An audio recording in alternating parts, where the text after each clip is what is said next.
"Sir, you have to leave now." The new waitress stopped a CEO moments before a $100 million deal. What if the person who saved your life was someone you'd never met before, someone who had every reason to stay silent? In the heart of Manhattan's most exclusive restaurant, 42-year-old James Chen adjusted his silk tie one last time before the meeting that would change everything. The merger documents sat crisp in his leather briefcase, each page worth millions. He'd worked 15 years to reach this moment, building his tech company from a cramped garage to a global empire. The rival CEO would arrive any minute, ready to finalize the $100 million acquisition that would secure both their legacies. James had rehearsed every detail, anticipated every question.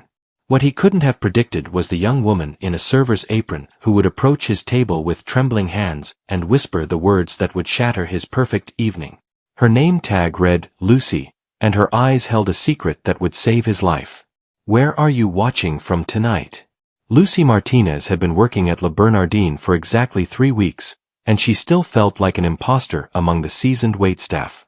At 34, she was older than most new hires, but after her husband's accident left them drowning in medical bills, she needed this job desperately. The elegant dining room intimidated her with its soft lighting and hushed conversations of Manhattan's elite, but she was determined to prove herself worthy of serving here. Tonight felt different, though.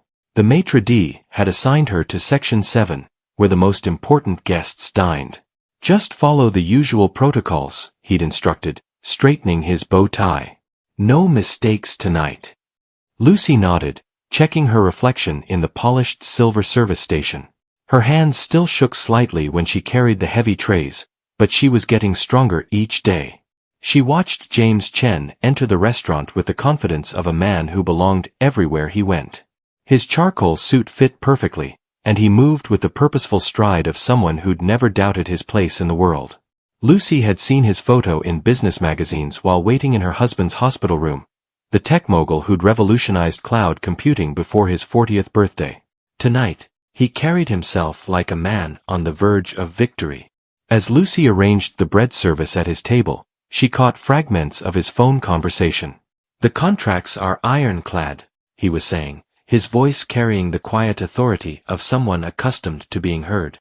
"By midnight, we'll have sealed the biggest deal in both our companies' histories." He smiled as he ended the call, completely unaware that Lucy had frozen beside his table. The name he'd mentioned, Harrison Tech Industries, sent ice through her veins. 6 months ago, that same company had laid off her husband David right before his diagnosis, cutting his health insurance when they needed it most. The executives had smiled in the news interviews, talking about restructuring for efficiency, while families like hers watched their futures crumble. Lucy's grip tightened on the breadbasket as memories flooded back. David's confused face when security escorted him out, the stack of medical bills that followed, the night she'd held him while he apologized for getting sick. But tonight wasn't about her pain. Tonight, she'd overheard something that could destroy James Chen's perfect evening, and despite everything, she couldn't let it happen. The rival CEO he was meeting with had a reputation for last-minute betrayals, and Lucy had just learned something that could save James from making the biggest mistake of his life. Lucy spent the next hour watching James Chen prepare for his meeting, her heart racing with each passing minute. She refilled his water glass twice, her hands steadier than they'd been in weeks, while her mind wrestled with an impossible decision. 3 tables away, she'd recognized Robert Harrison's assistant making hushed phone calls near the restroom, calls that mentioned backup buyers and switching at the last minute. The restaurant hummed with its usual sophisticated energy, crystal glasses chiming softly as servers moved between tables like dancers in an ancient ritual.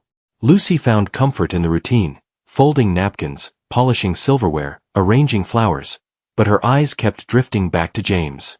He sat alone, occasionally glancing at his watch, completely trusting that his business partner would honor their agreement. During her break, Lucy stepped into the narrow alley behind the restaurant where staff took their moments of peace. The October air was crisp against her face as she pulled out her phone and scrolled through news articles about Harrison Tech. The company had a pattern, she discovered, acquiring smaller firms only to strip them for parts, leaving hundreds unemployed. David's story wasn't unique. It was part of a deliberate strategy that destroyed lives for profit margins. She thought about her husband at home, probably asleep in his recliner with medical journals scattered around him. Since losing his job, he'd thrown himself into studying, determined to find new ways to contribute despite his limitations. His courage humbled her daily, and she knew he'd want her to do the right thing, even for a stranger. When Lucy returned to the dining room, she watched James check his phone again. His confidence had dimmed slightly, probably wondering why his meeting was running late. She noticed the way he touched his wedding ring when he was thinking, a small gesture that humanized the powerful executive. Perhaps he too had someone at home who believed in him, someone whose world would shatter if this deal went wrong. The internal debate tore at her conscience. James represented everything she resented about corporate America. The wealth, the power, the ability to make deals worth more than most people earned in a lifetime. Yet he sat there trusting and vulnerable, unaware that his faith was about to be betrayed. Lucy had spent months feeling powerless against the forces that had devastated her family. Tonight, she held the power to prevent someone else's devastation. If this moment touched your heart, please give the video a thumbs up. As the clock struck 9:30, Lucy made her decision.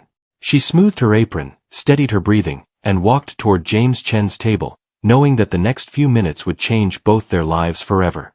"Sir." Lucy's voice barely rose above a whisper as she approached James's table. Her heart hammered against her ribs, and for a moment she wondered if she'd lost her mind. What was she, a waitress drowning in debt, doing interrupting a billionaire's evening? James looked up from his phone, his expression polite but distant. "Yes.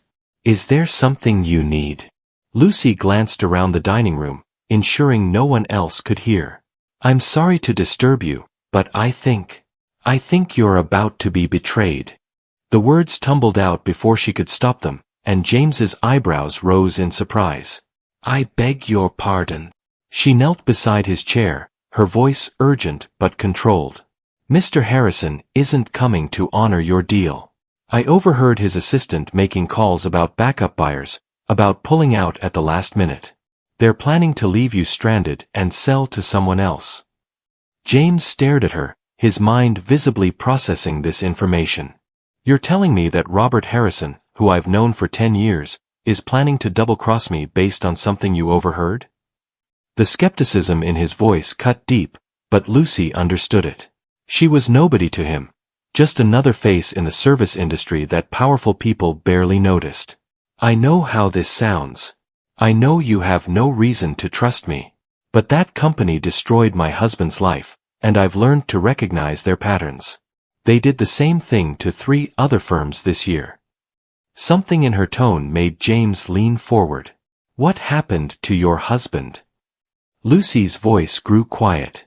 Harrison Tech laid him off right before he was diagnosed with a chronic illness.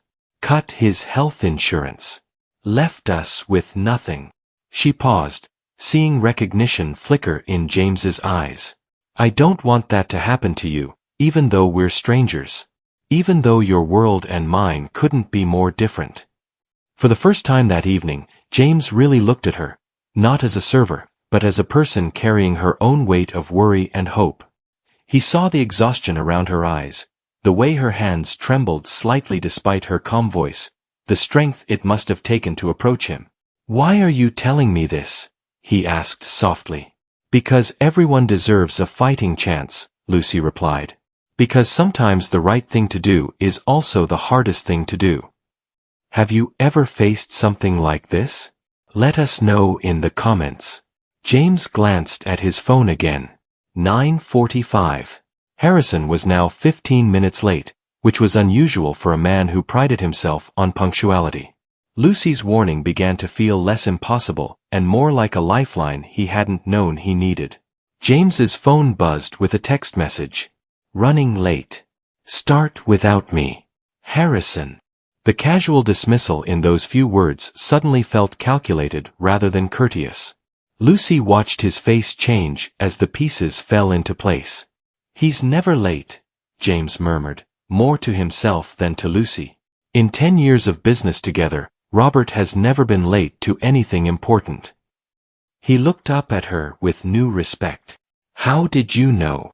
Lucy pulled out her phone and showed him the news articles she'd bookmarked over the past months. Harrison Tech has done this before. They string companies along, get them to reject other offers, then pull out at the last minute when the target is most vulnerable. It's not personal, it's just business to them. James scrolled through the articles, his expression growing darker with each story. Companies that had trusted Harrison, families torn apart by sudden layoffs, executives who'd lost everything because they believed in handshake agreements.